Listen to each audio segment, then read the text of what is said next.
de hoy veremos sociedad por acciones simplificada, su control interno, su control externo, acuerdos de accionistas. El abuso de personalidad jurídica e inoponibilidad, desde los artículos 33 y 54 de la Ley General de Sociedades. La sociedad por acciones simplificada fue incorporada al ordenamiento jurídico argentino mediante la Ley número 27.349, denominada Ley de Apoyo al Capital Emprendedor. Esta figura societaria fue creada en el año 2017 con el objetivo de facilitar y promover micro y pequeños emprendimientos, ofreciendo una alternativa ágil, moderna y con menos requisitos burocráticos y costos que otras estructuras tradicionales como la sociedad anónima o la sociedad de responsabilidad limitada. Una de las características fundamentales de la sociedad por acciones simplificada, establecida en el artículo 34 de la mencionada ley, es que puede constituirse por una sola persona, siendo así una sociedad unipersonal, o por varias personas, permitiendo así también su formación pluripersonal. La constitución puede realizarse mediante instrumento público, instrumento privado, o a través de medios digitales. En la Ciudad Autónoma de Buenos Aires, por ejemplo, puede utilizarse el sistema TAD, trámites a distancia, lo que representa un avance notable en términos de eficiencia administrativa. El artículo 36 dispone que el contrato social de una sociedad por acciones simplificada debe contener los requisitos establecidos en el artículo 11 de la Ley General de Sociedades. Sin embargo, introduce una particularidad destacable. En el inciso cuarto, permite establecer un objeto múltiple y no correlacionado. Esto significa que la sociedad puede dedicarse a diversas actividades que no necesariamente tengan relación entre sí. Por ejemplo, una sociedad podría dedicarse simultáneamente a la importación de productos electrónicos y al alquiler de inmuebles, sin que exista un nexo lógico o económico entre esas actividades. Esta posibilidad representa una flexibilización importante respecto de las exigencias tradicionales sobre la unidad del objeto social. La sociedad por acciones simplificada no puede ser utilizada para todo tipo de actividades. El artículo 39 establece limitaciones. Quedan excluidas las sociedades que se encuentren comprendidas en los incisos 3, 4 y 5 del artículo 299 de la Ley General de Sociedades.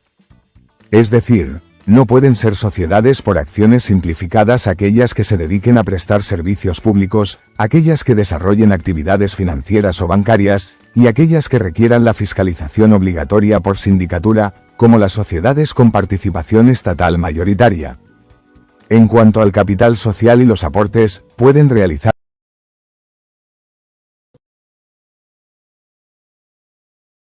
en dinero o en especie. Si los aportes son en dinero, se debe integrar al menos el 25% al momento de la suscripción, y el resto puede completarse dentro del plazo de 2 años. Si los aportes son en especie, su valuación puede ser determinada por acuerdo unánime de los socios, sin necesidad de pericias ni intervención de terceros. Esta particularidad también distingue a la sociedad por acciones simplificada, ya que, si existe ese acuerdo unánime, los socios no serán responsables por una eventual sobrevaloración de los aportes. El artículo 43 de la Ley número 27.349 dispone que los socios responden por las obligaciones sociales únicamente hasta el monto de sus aportes. Sin embargo, si existe una falta de integración de los mismos, se activa una responsabilidad solidaria e ilimitada entre los socios por dicha omisión. Respecto a las acciones, estas deben ser nominativas, ordinarias o preferidas. El artículo 48 permite establecer restricciones a su transferencia. Incluso, los socios pueden prohibir la transmisión de acciones por un periodo de hasta 10 años, renovable por otros 10, siempre que exista unanimidad y esa cláusula conste en el contrato constitutivo. Los órganos de gobierno de una sociedad por acciones simplificadas son simples y flexibles. El órgano de administración puede estar integrado por uno o más administradores, que pueden ser socios o no. Su designación debe inscribirse en el registro público conforme al artículo 60 de la Ley General de Sociedades. La fiscalización está a cargo de los propios socios, no es obligatoria la presencia de una sindicatura, lo cual se encuentra alineado con lo dispuesto en el artículo 55 de la Ley General de Sociedades y el artículo 49 de la Ley número 27.349. Las asambleas pueden realizarse por medios digitales, como Zoom, Google Meet o Microsoft Teams, siempre que así se haya pactado en el contrato constitutivo. Asimismo, las decisiones pueden adoptarse mediante consultas fehacientes a los socios, como por correo electrónico institucional o a través de actas con firmas digitales, lo que demuestra el enfoque contemporáneo de esta figura societaria.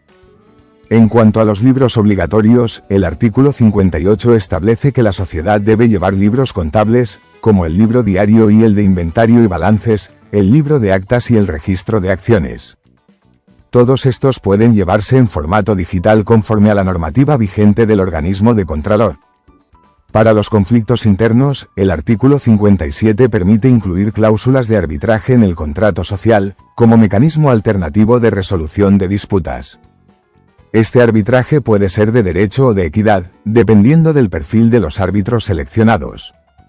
Esta posibilidad permite resolver conflictos entre socios de forma ágil, especializada y privada.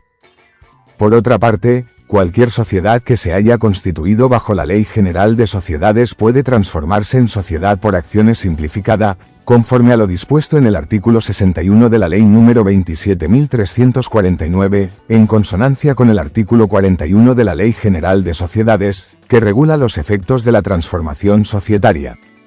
Ahora bien, es importante distinguir el control societario de la fiscalización. El control societario implica la influencia o dominación que una sociedad ejerce sobre otra, ya sea por la posesión de acciones o mediante mecanismos contractuales o económicos. En cambio, la fiscalización se refiere a la verificación del cumplimiento de normas legales por parte de órganos específicos como la sindicatura.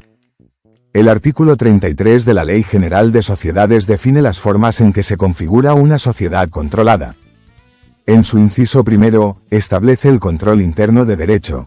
Existe cuando una sociedad posee la mayoría del capital social con derecho a voto de otra sociedad.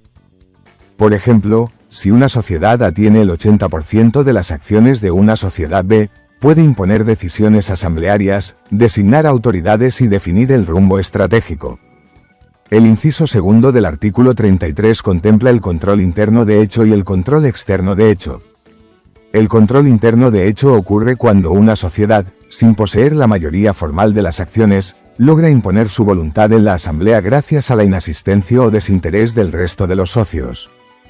El control externo de hecho, en cambio, se da cuando una sociedad influye en las decisiones administrativas o estratégicas de otra, sin poseer acciones, pero valiéndose de contratos, exclusividades u otras formas de dependencia económica. Un ejemplo paradigmático de control externo de hecho es el caso Telecom, Personal.